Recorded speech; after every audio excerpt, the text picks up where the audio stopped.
দেশের এমন একটা পরিস্থিতি, আমার শরীফ ওসমান হাদি ভাই সে মারা গেছেন কেন?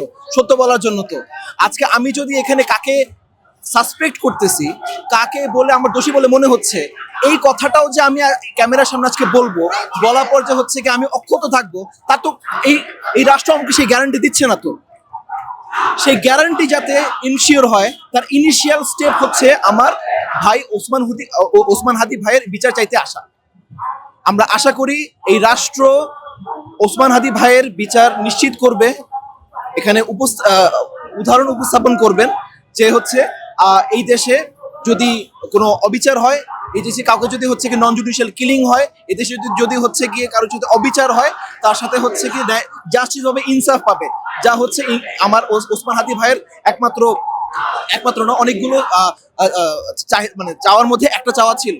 তো আপনি যে প্রশ্নটা করেছেন, এই প্রশ্নটা দেওয়ার মতো সিচুয়েশন আসলে এই দেশে বর্তমানে নাই। হ্যাঁ, আমরা চাই এই বিচার প্রতিষ্ঠা করার মাধ্যমে, অর্থাৎ ওসমান হাদি ভাইয়ের যে বিচার সেটাও নিশ্চিত করার মাধ্যমে রাষ্ট্র আমাদেরকে সেই সুযোগটা করে দিবে যে আমরা সবাই সত্য কথা বলতে পারবো। আমি আসলে ইনকিলাব মঞ্চের কেউ না, আমি একজন সাধারণ মানুষ।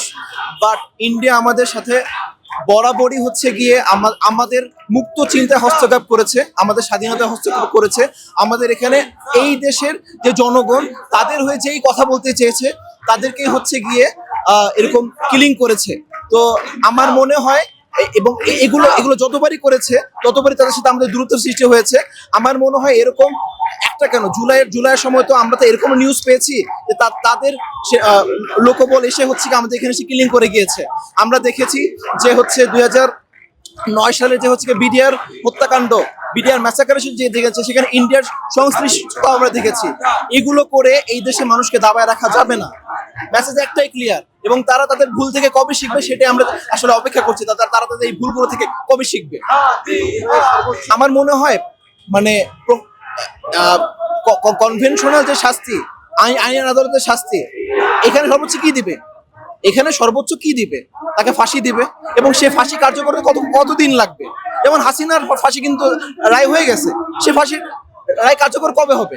তাকে ধরা মতো, তাকে আমার মনে হয় যে নতুন কোন একটা পন্থায় তার হচ্ছে বিষয়টা দেওয়া উচিত, তার মৃত্যু নিশ্চিত করা উচিত। তাকে হয়তো মানে এই হাদি ভাইয়ের যে হত্যা করলো, সেই কিলারকে এমন একটা তরিকায় হচ্ছে কি আসলে শাস্তি দেওয়া উচিত, যাতে করে হচ্ছে কি ভবিষ্যতে আর কেউ এই দেশের স্বাধীনতার পক্ষে যারা কথা বলে,